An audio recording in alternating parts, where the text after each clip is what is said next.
Studio में मौजूद हैं। नावेद जी, स्वागत आपका।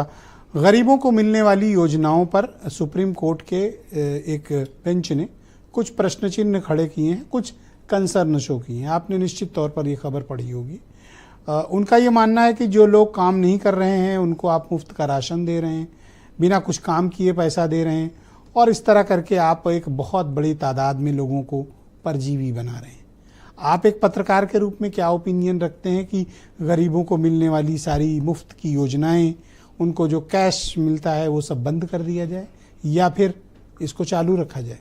देखिए, इस टिप्पणी के आशय को समझने की जरूरत है। ये एक तंज है और ये इसके पीछे एक मीनिंग क्या है, इस बात को समझने की जरूरत है। इस बात को ये नहीं समझा जाए कि ये टिप्पणी गरीबों के खिलाफ है, कतई नहीं है।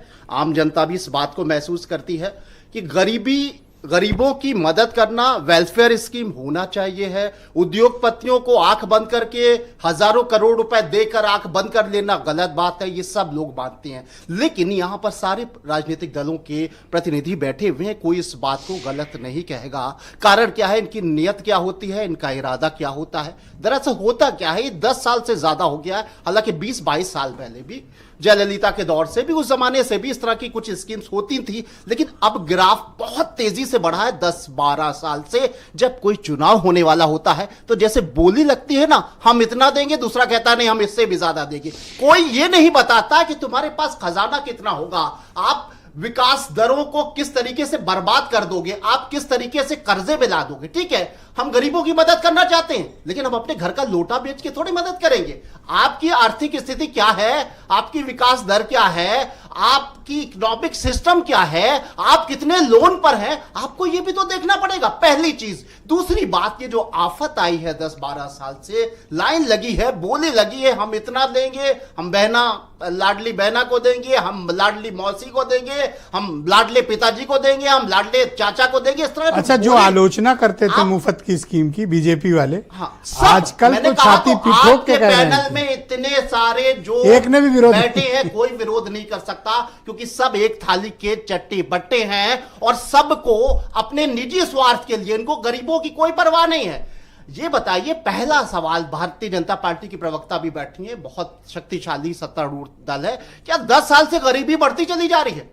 10 साल से क्या क्योंकि वेलफेयर स्कीम बढ़ रही है, यानी आपने गरीबी कम नहीं की, महंगाई कम नहीं की, आपने रोजगार नहीं दिए, तभी तो गरीबी बढ़ी है। आप गरीबी को कम करने का अगर कोई सफल प्रयास कर रहे होते तो गरीबों की तादाद, आज गेहूं बट रहा है, बहुत अच्छी बात है, लेकिन क्या आधे से ज्यादा देश गरीबी की रेखा के नीचे आया जा रहा है, गरीबी की खाई में डूबे चला जा रहा है? आपको बताना होगा। आप राशन दे रहे हो, इससे अच्छी कोई बात नहीं है, गरीबों को राशन मिलना चाहिए, इसके खिलाफ किसी को नहीं बोलना चाहिए। लेकिन इसके साथ यह भी कहना पड़ेगा कि हमारा देश गरीबी की तरफ बढ़ता जा रहा है, गरीबी का ग्राफ बढ़ता चला जा रहा है। अमीरों को दिया जा रहा है राशन नहीं, यानी एक सर्वे के हिसाब से भारत सरकार ने देखा होगा, बाकायदा इसका एक आंकड़ा होगा कि गरीबी बढ़ती जा रही है, इसलिए हम बांटते जा रहे हैं। कोई सरकार किसी राज्य में आ रही है, वो बांट रही है, कोई बहना के नाम पर, कोई चाचा के नाम पर, कोई ताऊ के नाम से। आप गरीबी कम करने के लिए क्या कर रहे हो, और आप जो कर्जा देश का और प्रदेशों का बढ़ा रहे हो, उसको कैसे कवर करोगे? आपका इकोनॉमिक सिस्टम क्या है,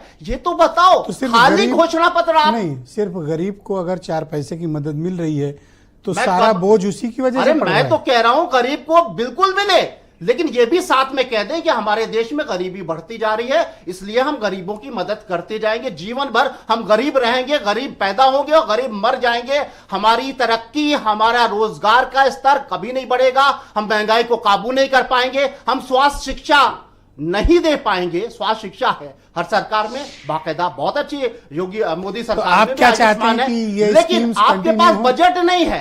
आप एक सवाल सुने कि क्या आप ये चाहते हैं कि ये जो योजनाएं चल रही हैं इनको कंटिन्यू किया जाए, इन्हें बढ़ाया जाए, या इनको खत्म किया जाए? बिल्कुल कंटिन्यू रहे, हमेशा रहे, जब तक गरीबी है, जब तक गरीबी बढ़ती जा रही है, आप उसका दायरा बढ़ाते रहिए, लेकिन इस दिशा में भी प्रयास करिए कि गरीबों की संख्या कम हो जाए, वो सक्षम हो जाए, उनको रोजगार दीजिए, उनको कौशल विकास की तरफ बढ़ाइए, Thank you, उनके sir. हुनर का काम दीजिए, उनको लोन दीजिए, उनको स्कॉलरशिप दीजिए, आप उनके मेडिकल दीजिए, आप उनको कहीं ना कहीं शिक्षा फ्री दीजिए। आप बहनाओं को दे रहे हो, आप बहनाओं की शिक्षा फ्री कर दो ना, हायर एजुकेशन तक कर दो, उच्च शिक्षा तक कर दो।